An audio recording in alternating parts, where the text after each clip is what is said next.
Hey everyone, and welcome. Today, we're going to tackle a question that is absolutely crucial for anyone involved in workplace safety. How far back can a drug test actually see? We're going to break down the hard science behind it, and then, and this is so important, we'll get into how modern technology is completely changing the game for one of the most stressful situations on the job, post-accident testing. Let's dive in. All right, so let's just jump right into it. How far back does a drug test really go? Now, this isn't just a piece of trivia. If you're a safety manager, this is all about compliance, it's about managing risk. If you're an employee, it's about understanding the process. And if you're a business owner, it's about building a culture of safety. The answer, as you're about to see, is way more interesting than you might think. Okay, so the first thing you've got to understand is there's no one-size-fits-all answer here. The look-back period of a drug test is kind of like a time machine with a bunch of different settings. And the setting you choose, meaning the type of test you use, determines exactly how far back into the past you can actually look. And the two main settings we're going to check out have wildly different views. So before we go any further, there's one key term we all need to be on the same page about: the detection window. This is the official name for that look-back period. It's the specific time frame when a substance, or usually the byproducts your body makes when breaking it down, can still be found in a sample. Getting this concept is the absolute key to picking the right test for the right job. So right off the bat, let's put our two main players head to head, because this is a big deal. On one side, you've got urine testing.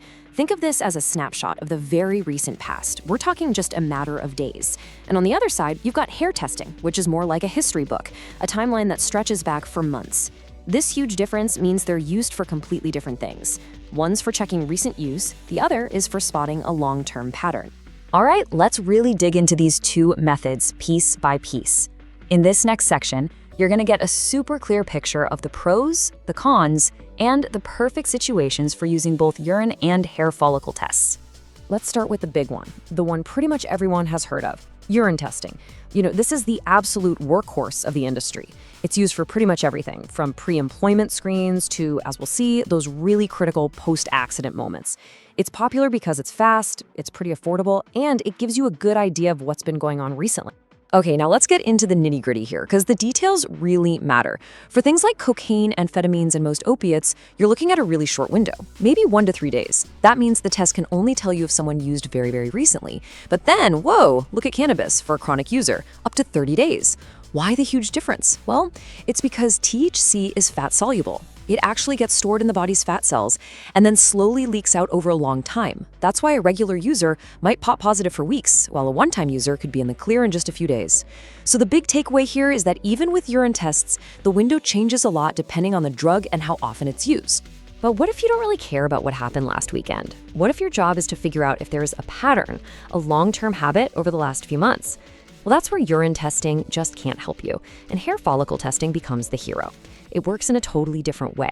See, as drugs are processed by your body, the evidence gets into your bloodstream. Your blood then feeds your hair follicles, and as your hair grows, it traps that evidence inside the hair shaft itself, creating this permanent timeline. It's like a tape recording of a person's history. And wow, this slide right here, this really shows you the incredible power of hair testing. I mean, just look at that consistency. A standard hair sample gives us a solid, reliable 90-day history. For cannabis, cocaine, opiates, doesn't matter, you get a 3-month window. This makes it such a powerful tool for things like pre-employment screening and safety-sensitive jobs, where you need to know about lifestyle patterns, not just what someone did last Friday night. All right, let's just boil this all down on one slide so it's super clear. Think of it like this. Urine test, that's for the right now. It detects recent use, it's short, measured in days. A hair test, that's for the history. It identifies patterns over a full 90 days. And here's another huge difference: cheating the test. A urine sample is usually given in private, so it can be tampered with. But a hair sample, that's collected by a trained pro, right in front of them. It is basically impossible to cheat, which makes it way more reliable. Okay, there's one more really important thing to clear up here. While urine and hair tests can tell you about use, they don't really prove someone is impaired right this second. For that, especially when it comes to alcohol, we use a totally different tool, the breathalyzer.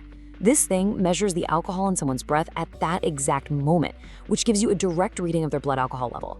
In any post-accident situation, this is the #1 go-to for on-the-spot impairment. Okay, so we've got the science down. Now let's take all that knowledge and drop it right into one of the most high-stakes, high-stress situations imaginable: Picture it. It's 2 o'clock in the morning on a Saturday. You're a fleet manager. You get that phone call you never want to get. One of your drivers has been in an accident. Right then, the DOT clock starts ticking, the pressure is on, and every single second counts. This is what we call the post-accident crisis. And this really sets the scene for us. In a post-accident situation, especially a DOT-regulated one, you're often required to do both, a breath alcohol test and a urine drug test. And those DOT timelines are no joke. You have only 8 hours to get that alcohol test done and just 32 hours for the drug test. If you miss those windows, you are looking at some serious trouble. And this is the reality for way too many managers. This is the post-accident scramble. The accident happens and boom, you're in a race against the clock.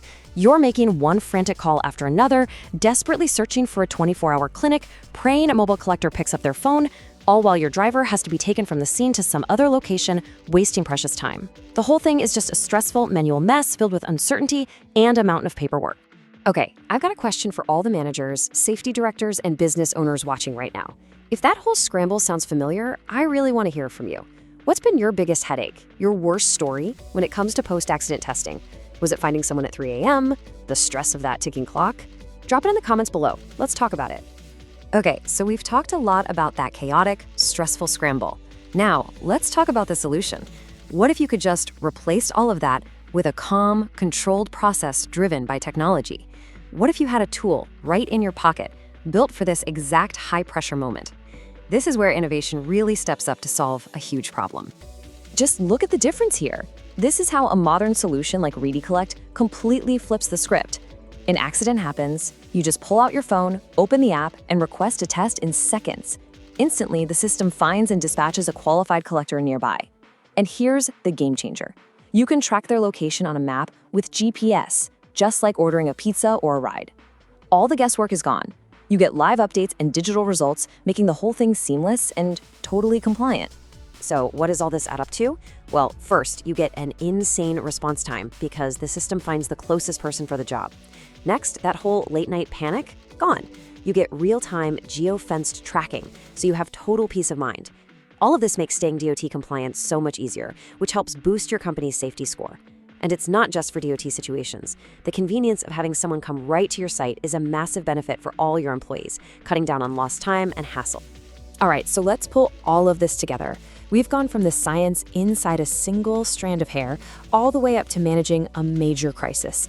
So what's the big takeaway here? What does this shift in technology really mean for you and your company? It means this: you can take what is, let's be honest, one of the worst parts of the job, that post-accident chaos, and turn it into a calm, controlled, and efficient process. You're turning chaos into control, uncertainty into compliance, a slow, painful scramble into a fast, modern solution. It lets you manage the crisis instead of letting the crisis manage you. And this quote just hits the nail on the head. Following the rules, that's the minimum. The future of safety, it's about having the absolute best tools in your hands at the worst possible moments. Those critical times where every single minute counts. So I want to leave you with one final question to think about for your own company. Just be honest with yourself for a second. Think about your current process. How much time, how much stress, and how much risk could you completely eliminate just by swapping out that old manual process for a modern tech-driven solution? Hey, I really hope this deep dive gave you a much clearer picture of not just the science, but the future of handling these critical situations. If you got something out of this, do us a huge favor and hit that like button and subscribe to our YouTube channel, ReadyCollect. And of course, feel free to share this with anyone you think needs to see it. Thanks so much for watching.